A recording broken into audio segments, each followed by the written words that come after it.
YouTube gang, what's good? Today we have the pleasure of speaking with BeHigherVibrational, successful crypto trader and social media influencer, pretty decent sized following. Bro has been active in the crypto space for a few years and has gained a reputation for insightful analysis and commentary on the market. So today we're excited to hear about his journey and insights on the trading and the crypto market as a whole. What's good, YouTube? We hopping straight into another interview. I got my boy B Higher Vibrational with us. I'm not gonna talk y'all head off. I'm gonna hand it off to bro. Sorry. So, can you tell us a little bit about your background and how you got involved in the crypto space? Yes, sir. So I'm 27 right now, living in Colombia at the moment, Medellin specifically. I've been started trading probably when I was like 20. I got introduced to it. So it really started when I was in school, graduated high school, probably one of the best days of my life because at that point when you graduate high school, you can really kind of make your own decisions. You can pretty much be your own man, right? Because up to that point, you're 8 to 12 hours, you're day is just dictated on doing the same exact things. It's almost like you have like no free will at that point. So you have to go to these classes, eat the meals, do the whole thing. So once I got out of there, I was like, cool, I can actually make my own decisions. So got told, hey, go to school, go to college. So that was the next step. I was like, I respect and love my parents, and that's what they told me to do. And also I was listening to society, and I was just like, man, I want to be successful. This is what everyone's telling me to do, so I'm gonna do it. Went to school, probably the first month to 2 months there, my first semester, I was just like, I was paying my way through school, figuring out my ways on what I wanted to do there. And I knew I wanted to help people, but I realized in school, and still like to this day, because I have a couple people in school right now where they're telling me, I would take in information and it would almost be like, okay, take this information, pass the test, and then you'll use this, 4 to 6 years later once you Right. graduate. And I've always been the type of person to take in information and want to implement it almost immediately. So it would help the learning process. But in school, it's almost like set up to where you take the information, but like I said, you don't implement it 4 to 6 years after you graduate, and then you start actually actively using the information. At that point, it's already lost and gone. So I was like, that didn't make much sense. The money that was coming out of my account for what I was getting, the value I was getting didn't make much sense. And then the time that I was spending there, I was like, it just wasn't calculating. So at that point, I was looking through a couple of different like entrepreneur websites, and one came up called Secret Entourage. Okay. Back in the day. But on Secret Entourage, they put together a like-minded community where they had traders, people in sales, people doing, sort of e-commerce businesses, and they all explained about how they made it in business without actually having to go to school. So Right. to be on that platform, you had to be generating a certain amount of income, but you couldn't have graduated college. So it was pretty much people that were just thinking out the box, finding different ways to make it. And I got introduced to sales, I got introduced to trading, and at that point, MLMs came up, right? I lost your other interview, and I know the other individual say he was part of IM for a little bit. I got into that as well. But just looking at different ways to make it. So that's how I got introduced to it. Pretty much once I left school, it opened up a whole arena of different things that weren't previously known to me that I had full accessibility to, which I'm okay now. It's pretty much anything's possible. So Right, right. So yeah. coming from that, that pretty much that generic programming mindset, what advice do you think sets successful traders apart from those who struggle? Like, how did that mind shift come about? Yeah, I'd say the difference, man, I mean, honestly, just like staying in it, right? So, okay, so the mindset that we usually have, right, is the natural program is okay, you go to school, you graduate high school, boom, you go to college 4 to 8 years, depending on if you want to get in the medical industry, whatever it may be, or a lawyer, whatever it may be. So 4 to 8 years. So that 4 to 8 years, like people are okay with investing that amount of time because everyone is doing it, right? But let's say you take that same 4 to 8 years and invest into trading, right? First 2 years, for the most majority of the population, they're probably not going to be as successful as obviously they see themselves. Obviously, you have the anomalies that are going to be like they just hit it off in trading and they're just up and up and up, right? But for the majority of traders, like the first like maybe 1, 2, 3 years, that's where majority of traders fall off because they have the mindset of, man, like they see the amount of money people are making in trading, they see it on Instagram, they see it on Twitter, whatever it may be, and like, man, I want to be like that overnight. Also, they have a false perception of those people that they're seeing successful. They're thinking that happened overnight, so their whole perception is off. So if they compared it to an actual 4 to 8, university degree, let's just say, okay, I'm starting my trading career. This is probably not going to be profitable for maybe 4 to 6 years. If you already have that mindset to begin with, then you're not going to be thrown off when you're unsuccessful for the first 2-3 years. Because, okay, cool, I already knew this was expected to happen. This is almost like my school. This is almost like my university. And I know this is going to take 4 to 6 years, 4 to 8 years for me to be successful. And I'm willing to commit to that, right? Just too many people just fall off the boat pretty much too early in the path. And also, people try to get rich. People say that traders, I find it easy because I used to be a part of this as well. And I kind of go into that, but I used to be a part of this pool where obviously you have to convert from being an unsuccessful trader, which 99.9% of people are when they first join, to therefore becoming part of the 1%, right? So as part of the unsuccessful trading style of people, a pool of people, individuals think that they want to become rich overnight, but they also have a different image of, I want to do this for the rest of my life, which makes no sense, right? If you want to trade for the rest of your life, then why are you trying to get rich overnight? That doesn't make any sense. So if you want to do this for longevity of it. So yeah, exactly. So that shift happened. So I'm like, okay, if I want to trade for the rest of my life, then why am I rushing? I might as well just compound daily, learn something new, and continually grow from there. Perfect, bro. I love it. So, what advice would you give to someone who's just starting out in crypto? What would you say to them? The advice I would give is just realize that, understand and make a commitment that you're going to do this for the rest of your life.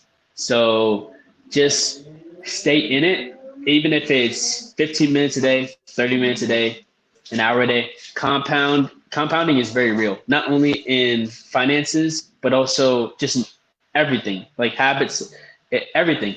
So the compound effect is real. So if you just invest 15, 30 minutes a day, just taking it slow, learning something new about the markets, implementing something new about the markets, back testing, at least that time, just don't quit. That's the easiest thing. Just almost like just stay in it kind of thing. Yeah. Just don't quit, bro. Yeah. Okay. So, do you have any specific coins or projects that you are, particularly bullish on right now? Projects. So normally I'm not really much into crypto at the moment. It's mostly just Forex right now. So just like focusing strictly on that. Coins in crypto. I think just the biggest ones like ETH, Bitcoin, just putting I like to be, whenever it comes to crypto, I used to be one of like the, how would you say, like investing to like every little coin. I say like my base is like, yeah, the meme coins. Yeah, exactly. Looking for that, again, going back to the same mindset, looking for that 5,000, 10x, $100,000, X return, trying to get rich overnight. But I say like so Polkadot, Bitcoin, Ethereum. That's pretty much it, bro. Actually, yeah, not much in crypto. I just slowly, mostly just Bitcoin and ETH at this point. So with everything that's going on with the US dollar, how does that Yeah. affect your Forex trading? Yeah, fantastic question. So I've been slowly but surely realizing, like looking at the DXY, because I study the DXY pretty much almost every day. So it's almost like you have to be very careful of anytime something is being extremely portrayed upon the media, you almost have to think, okay, what's really behind it? So I also had to learn that the dollar obviously is the number one for a reason, right? It's not necessarily going anywhere. It's obviously not backed by gold, but all these other currencies aren't backed by gold either. So it's still the main number one leader. So it's going to take a long time for something to surpass it, right? So first and foremost, like dollar, we are in a situation where they're making decisions where it's just teetering off. But that time to where it's going to become second or third or fourth in pretty much the world of currencies, it's pretty much a farther route out than what maybe Instagram is showing or maybe what Twitter is showing, because people love having the red light, hey, fear, fear, fear, fear, fear. But almost like if people are saying, everyone's saying the dollar is going down, it's crashing, X, Y, and Z, it's almost like you want to do the opposite of, okay, because actually right now the DXY is actually flying right now. Most people probably don't know because they just don't watch the actual, dollar index, but it's actually flying right now, actually, surprisingly. But yeah, I would just say, like, I think it's pretty big just in the trading space. Is you definitely want to keep an eye out on what the media is doing, because you always want to see what the majority of people are thinking, right? And then going against that grain. I mean, that's huge. Don't be a So, thief. I mean, that's a big thing when I even realized in trading. Yeah, exactly. Exactly. Because even in trading, like, I'll take when I used to be a losing trader, I'll literally trade I'll mark up charts how I used to trade as a losing trader, and I realized, oh, okay, people are looking to sell at this trend line, because that's what I used to do. So I know, okay, majority of traders are looking to sell at this. Okay, I know price is going to wick them out. It's going to stop them out. It's going to take their money. It's going to grab the liquidity, and then it's going to go in the direction it actually wants to go. So I'm almost trading against my previous losing self, which is therefore making me a winning trader after years of failing and failing. So yeah. That's what it takes sometimes, and you know what I'm saying. A lot of people never take that step back and reverse engineer it like that, but you have, and like you said, you're no longer a loser. Yeah, it took a long time. Yeah, obviously you're always gonna lose trades, that's even the biggest thing. Is like, you're obviously, I just become more comfortable with the losing trades, and also proper risk management is a big key. Where even the trades that I lose, I don't even lose the trades anymore.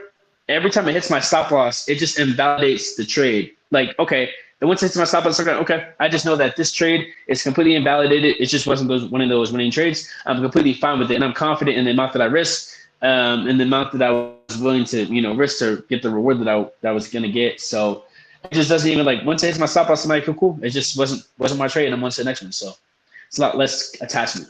Right. I get you. So you said you were living you're staying in Yeah. Colombia now. What does it look like out there? Like, was it?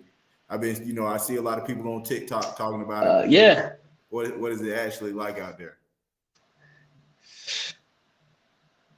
Yeah, so I can show you a quick. So before I go into, I can show you a quick view from the crib. All right, good.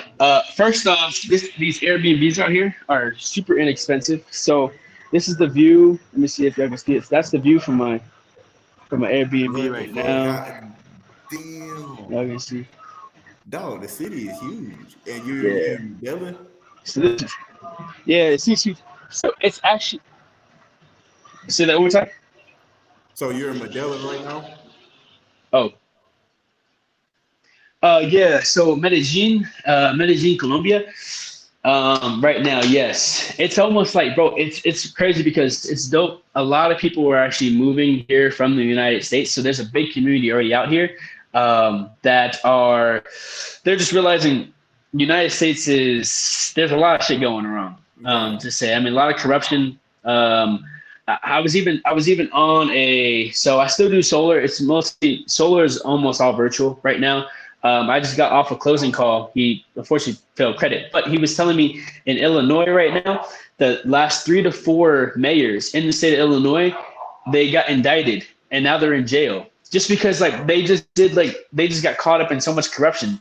So that just goes to show me, like, bro, 3 of the last 4 mayors in a major city in the United States already got indicted. So it's like I'm just taking notice of everything that's happening in the States. And it's almost like the American dream, which used to be get a house, get a 30-year mortgage, build a family, white picket fence. The American dream is now transitioning to something where people are moving out of the country, right? Moving out of the country, lowering their taxes, pretty much the amount they owe in taxes, moving into a country where the cost of living is a lot less inexpensive, but still making American money and more of an inexpensive climate kind of thing. Something like Medellin, Colombia, where still the infrastructure, like the restaurants, are still nice.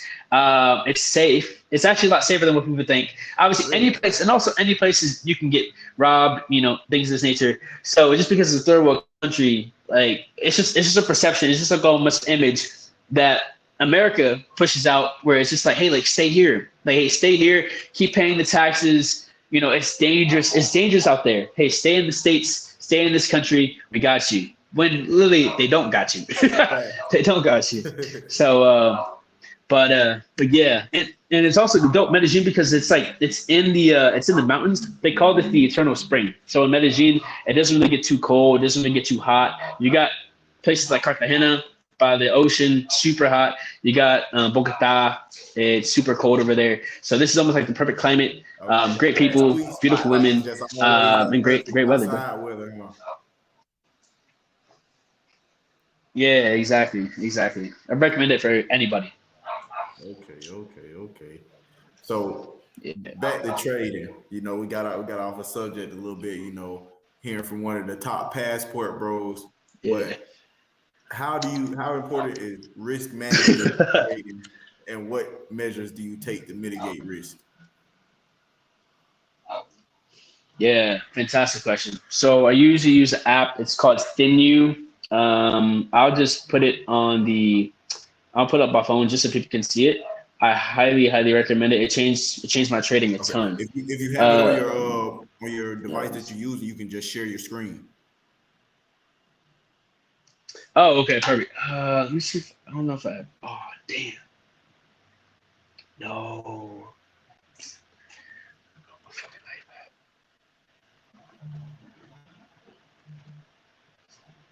Oh, you there? Okay. I'm gonna leave it off my show right here. Stinu. Okay. Stinu. Stand you. Okay.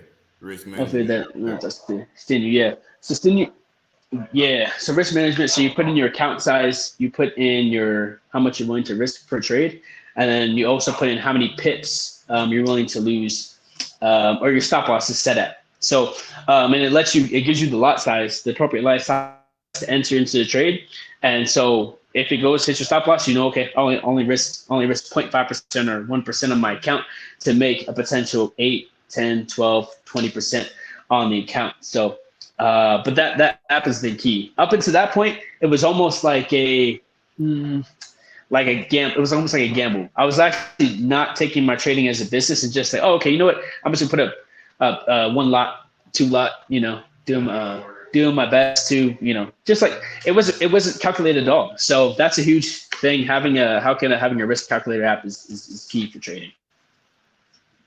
Okay. Yeah. So stand you. But Everybody also, knows. like you said, how the important. Oh yeah, yes, yeah, and the importance of it is like almost if you don't know, because when you enter a trade, you almost only consider the factor of, oh, I can make X amount, I can make 50,000, 100,000, or whatever it may be on the trade, Right. but not knowing what you're actually risking at the moment in time. So it's almost like having that optimism fallacy of almost seeing like the infinite amount of riches you can make, but not considering also the other side of that, where am I okay with losing this amount of money as well on that same exact Right. So trade? So stand you it's really key. just puts it in front of your face and brings you back into the realm of realism instead of that optimism. That's recorded. Yeah, yeah, yeah. Exactly. So, what strategies have you found to be most successful in your trading? Like, is there any particular setups that you look for? Any times of day that are most profitable for you? Or are you just looking for pure price action setups? Yeah, fantastic question. So usually I've done quite a lot of back testing on the markets. I actually have alarm set. So I've seen that manipulation, pretty much the manipulation that happens in the markets. All manipulation I guess, pretty much we'll take normal trading. Let's just say, buy at support, sell at resistance, buy off like the third hit of the trend line. Um, you know, basically basic trading, anything you can find on like basic forex, pretty much. So you take those basic concepts, you draw them on your chart, but you look for where price is usually almost always going to invalidate those levels. They'll validate them enough two, three hits to get the normal traders buying in at the support levels, for example. But then on the fourth hit, they'll know that traders are not only buying at the level, but they'll have the stop losses right under that support level, and price will therefore come down lower, wick them out, and then it's almost like what they in the industry they call like a FU candle. So what they're doing is the banks, the institutions, the people with the real money moving the markets, they'll give a big FU candle where they take out the traders, the 95% of traders, and then go in the position that the market actually wanted to go, right? So, but yes, during times, the trading methods that I use is that usually we notice that manipulation happens in the market usually around 12 p.m. or 12 a.m., 7 a.m. So that's usually New York Open, 10 a.m. And then I also have another alarm set for 7 p.m. So usually when majority of the volume comes into the market, but it's usually using a couple different things. Wyckoff theory. Wyckoff has been like crucial in implementing and changing the way that I trade actually, because it allows me to be more patient, right? It allows me to not jump into trades so easily. I'll wait for the manipulation to happen. I'll wait for the volume to come in slowly but surely, and then I'll execute the trade. So Wyckoff, more of the pretty much Wyckoff's like a big portion of my trading. It's also using support and resistance, but not how I used to use it to enter trades. I use support and resistance now to see where the majority of traders are entering, and then look for FU candles, I guess you could say, Right. mostly like buy to sell candles. It's almost easy now that I can see it. So there's a rule that I follow in the market now where it says if you don't see the liquidity, You you are are the the liquidity. liquidity. You are the liquidity. Yeah, That's facts, bro. exactly. So if you don't see it, if you don't see it, you are it. See You are it. So liquidity, yeah, you are the liquidity. That's facts, bro. That's facts. Hey, facts. Exactly. honestly, bro, All day, every day. So yeah, that was my last question, bro. We just ran through it all, bro. And that's a perfect place to leave off. If you don't see the liquidity, you are the liquidity. You know what I'm saying? I appreciate you for tapping in, you know what I'm yes, saying, sir. doing this interview with me. For sure, this will not be our last collaboration. We're gonna do more things in the future, bro. Yeah, and I appreciate you. I know that you're exposing. I mean, you're putting on the good people that are doing the best for the trading community. You yourself creating this channel, putting the people that need voices to be out there, and just putting more light into trading. I mean, a lot of people still are unexposed to what trading can do or how trading can impact their life. And someone seeing your channel, I know for a fact, is just gonna have them. Maybe it's gonna be like the failed trader that failed. And he's like, you know what, man, I just keep seeing his channel and I'm actually gonna get back into it. I don't know why I quit. Or you're gonna have the person that was never exposed to trading see your YouTube channel, and they're gonna be like, you know what? Maybe I should give this trading thing, a try. And you just doing what you do best, which just is like just being you, authentic as you are, and just connecting people to other people, and just building your brand. Naturally, you impact the lives of people that you had no idea even existed prior to this channel being made. So I appreciate the good work you're doing, brother. Of Bro, appreciate that message, bro. I definitely need to hear that. That's what it's all about, just spreading the course. word and trying to wake up as many people to trading as possible. That's what it's all about this year, bro. Yep. Yep. You're doing it, bro. You're doing it. Hey, don't forget to like, comment, and subscribe. I love all y'all. I'm out.